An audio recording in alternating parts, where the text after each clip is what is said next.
ഞാനൊരു കാര്യം പറയട്ടെ. നമ്മൾ ഏതൊരു സാധനം ഉണ്ടാക്കിയാലും നല്ല രുചി നല്ല ബെറ്ററായിട്ട് എങ്ങനെ ഉണ്ടാക്കാൻ പറ്റുന്നതെന്നായിരിക്കും ഞങ്ങളാദ്യം ചിന്തിക്കുന്നത്, അല്ലേ?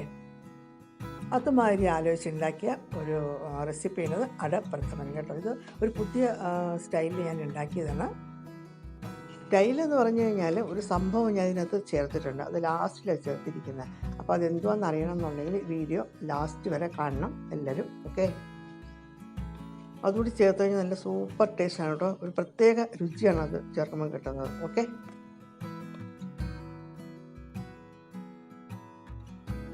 ഞാനിത് അടയുടെ പാക്കറ്റ് എടുത്തിട്ടുണ്ട്, ബാമ്പിനോടെ. അത് പക്ഷേ ഇത് അരി അടയല്ല. അപ്പോൾ ഇത് 200 ഗ്രാമിൻ്റെയാണ് കേട്ടോ. ഇത് ഞാൻ മൊത്തം എടുക്കുന്നില്ല, ഇതിൻ്റെ ഒരു പകുതി അളവിന് എടുക്കുന്നുള്ളൂ. വെച്ചാൽ 100 ഗ്രാമാണ് എടുക്കുന്നുള്ളൂ കേട്ടോ. ഇതെല്ലാം നമുക്കൊന്ന് ചെറുതായിട്ടൊന്ന് പൊടിച്ചെടുക്കേണ്ടി വരും. അപ്പം ഞാനൊന്ന് ഇതെല്ലാം ചെറുതായിട്ടൊന്ന് മുറിച്ച് കൈകൊണ്ട് തന്നെ എടുത്തിട്ടുണ്ട്. അടുത്തതായിട്ട് പാൻ ചൂടാക്കാൻ വെച്ചിട്ട് 1 ടേബിൾ സ്പൂൺ നെയ്യ് വെച്ചിട്ടുണ്ട്. അതിലേക്ക് പൊട്ടിച്ച് വെച്ചിരിക്കുന്ന അടയൊന്ന് ചേർക്കണം കേട്ടോ. ഇതല്പം ഒന്ന് വറുത്തെടുക്കുക. അല്പം ഒന്ന് കളറൊന്ന് മാറിക്കിട്ടണം. ആ അടയുടെ ഒരു പച്ച ടേസ്റ്റ് ഒന്ന് മാറിക്കിട്ടും കേട്ടോ. അതിലേക്ക് ഞാൻ ഒരു 1/2 ലിറ്റർ വെള്ളം ചേർക്കുന്നുണ്ട്. നല്ലമാതിരി ബോയിൽ ചെയ്യുക. കാണുന്നതിനൊപ്പം എൻ്റെ ചാനൽ സബ്സ്ക്രൈബ് ചെയ്യണം. നല്ലമാതിരി തിളച്ചിട്ടുണ്ട്. ഇനി അത് ഒന്ന് മീഡിയം ഫ്ലെയിമിൽ വെച്ചിട്ട് അടച്ച് വെച്ചിട്ടൊന്ന് നല്ലമാതിരി വേവിക്കുക. ഒരു 15-20 മിനിറ്റ് എടുക്കും. ഇടയ്ക്കിടയ്ക്കൊന്ന് ഇളക്കിക്കൊണ്ടിരിക്കണം കേട്ടോ, അല്ലെങ്കിൽ അത് അടിയിൽ പിടിക്കും. 20-25 മിനിറ്റ് കഴിഞ്ഞ് തുറന്ന് നോക്കിയപ്പോൾ നല്ലമാതിരി വെന്തിട്ടുണ്ട്. നല്ല സൂപ്പറായിട്ട് വെന്തിട്ടുണ്ട് കേട്ടോ.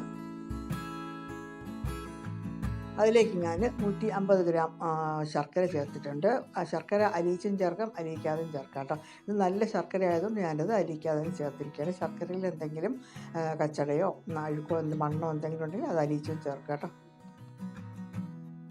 2 ടേബിൾ സ്പൂൺ ചൗവരി അരമണിക്കൂർ കുതിർത്ത് എടുത്ത് മാറ്റി വെച്ചാണ് കേട്ടോ. ഈ ചൗവരി നമുക്കതൊന്ന് വേവിച്ചെടുക്കണം. ശർക്കര നല്ലമാതിരി മെൽറ്റായിട്ടുണ്ട്. ഇനി നമുക്കതിലേക്ക് 2 ടേബിൾ സ്പൂൺ നെയ്യ് ചേർക്കാം. എന്നിട്ട് നല്ലമാതിരി ഒന്ന് വരട്ടുക കേട്ടോ. നല്ലമാതിരി ഇളക്കിക്കൊണ്ടിരിക്കുക. ഇതെല്ലാം മീഡിയം ഫ്ലെയിമിൽ വെച്ചാണ് ചെയ്യേണ്ടത്. ചൗവരി നല്ലമാതിരി വെന്തിട്ടുണ്ട്. അടയും ശർക്കരയും നല്ലമാതിരി വരണ്ട് വന്നിട്ടുണ്ട്. ഇതുമാതിരി പാനിൽ ഇങ്ങനെ കിടന്നിട്ട് അതിങ്ങനെ ഇതുമാതിരി ഇങ്ങനെ ഓടിക്കൊണ്ടിരിക്കണം, ഫ്ലോ ചെയ്യണം. അതതിൻ്റെ പരുവം. ഇനി നമുക്കതിലേക്ക് വേവിച്ച് വെച്ചിരിക്കുന്ന ചൗവരി ഒന്ന് ചേർക്കാം. എന്നിട്ട് അതും കൂടി നല്ലമാതിരി ഒന്ന് വരട്ടുക കേട്ടോ. അപ്പോൾ ഈ ശർക്കരയൊക്കെ ഈ ചൗവരിയിൽ നല്ലമാതിരി പിടിക്കും. ഒരു 10 മിനിറ്റ് ഇങ്ങനെ ഒന്ന് ഇളക്കേണ്ടി വരും. ഇനി മധുരം ഒന്ന് ബാലൻസ് ചെയ്യാൻ വേണ്ടിയിട്ട് ഒരു പിഞ്ച് സോൾട്ട് ചേർത്തോളൂ. പക്ഷേ അത് ഓപ്ഷണലാണ് കേട്ടോ. ഇഷ്ടമുള്ളവർ ചേർത്താൽ മാത്രം മതി. പക്ഷേ നല്ല ടേസ്റ്റായിരിക്കും. മധുരവും അല്പം ഉപ്പും കൂടി ചേരുമ്പോൾ നല്ല ടേസ്റ്റാണ്. ഇത്ര നല്ല മരുന്ന് മിക്സ് ചെയ്യാം.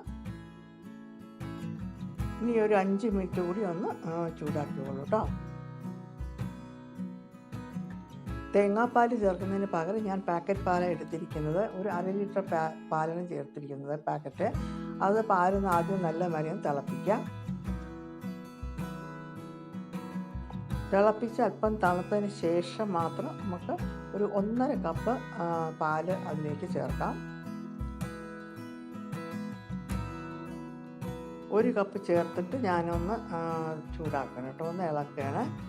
എന്നിട്ട് അതിലേക്ക് ഇനി ഒരു 1/2 കപ്പും കൂടി ചേർക്കാം.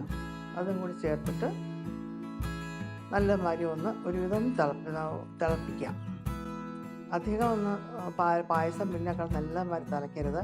ജസ്റ്റ് ഒന്ന് തിളയ്ക്കുകയോ ചെയ്യാവൂ.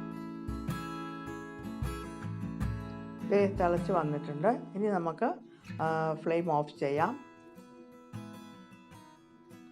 ഇനിയാണ് നമ്മുടെ നല്ല രുചിക്കുള്ള ആ ഒരു ഐറ്റം വരുന്നത്. ഇത് നമ്മുടെ കോഫി ബൈറ്റ് ചോക്ലേറ്റ് ആണ്. ഇതിൽ നിന്ന് ഞാനൊരു 4 പീസ് ഞാൻ മാറ്റിയെടുത്തിട്ടുണ്ട്. അങ്ങോട്ട് ഇതിനകത്തോട്ട് ചേർക്കാം കേട്ടോ. നല്ലമാതിരി ഇളക്കി ഞങ്ങൾ വെച്ചേക്കാം. ചൂടോടെ അങ്ങനെ അടച്ച് വെച്ചേക്കാം കേട്ടോ. എന്നിട്ട് ഈ കോഫി ബൈറ്റ് ഞാൻ ചോക്ലേറ്റ് ചേർത്ത് കഴിഞ്ഞാൽ ഭയങ്കര ടേസ്റ്റുണ്ട്. നല്ല ഒരു പ്രത്യേക നല്ല അടിപൊളി ടേസ്റ്റാണ് കിട്ടുന്നത്. ഇത് നിങ്ങൾ പായസം ഉണ്ടാക്കുമ്പോൾ പ്രഥമൻ ഉണ്ടാക്കുമ്പോൾ ചേർത്തോളൂ. 1/2 ടീസ്പൂൺ ഏലക്ക പൊടിച്ച് ചേർക്കണം. ഒരു പാനിൽ 1 ടീസ്പൂൺ നെയ്യ് ഒഴിച്ചിട്ട് അല്പം അണ്ടിപ്പരിപ്പ് റോസ്റ്റ് ചെയ്യാം. അണ്ടിപ്പരിപ്പ് റോസ്റ്റ് ആകുമ്പോഴത്തേക്കും കുറച്ച് കിസ്മിസും കൂടി ഇട്ടേക്കുക. അതും കൂടി ഒന്ന് ചൂടാക്കിയിട്ട് ഫ്ലെയിം ഓഫ് ചെയ്യുക. റോസ്റ്റ് ചെയ്തെടുത്ത അണ്ടിപ്പരിപ്പും കിസ്മിസും പ്രഥമനിലേക്ക് ചേർക്കുക. നല്ലമാതിരി ഒന്ന് ഇളക്കുക കേട്ടോ. അപ്പോൾ നമ്മുടെ സ്പെഷ്യൽ അടപ്രഥമൻ തയ്യാറായിട്ടുണ്ട്. നമുക്കതൊന്ന് സെർവ് ചെയ്യാം. വളരെ ഒത്തിരി ടേസ്റ്റാണ് കേട്ടോ. ഇങ്ങനെ ഉണ്ടാക്കി കഴിഞ്ഞാൽ ഒരുപാട് നല്ല അടിപൊളി ടേസ്റ്റാണത്. അപ്പോൾ ഇതെല്ലാവരും ഒന്ന് ട്രൈ ചെയ്യാം കേട്ടോ. ഇനി മറ്റൊരു റെസിപ്പിയായിട്ട് ഞാൻ വരുന്നുണ്ട്. Okay, by.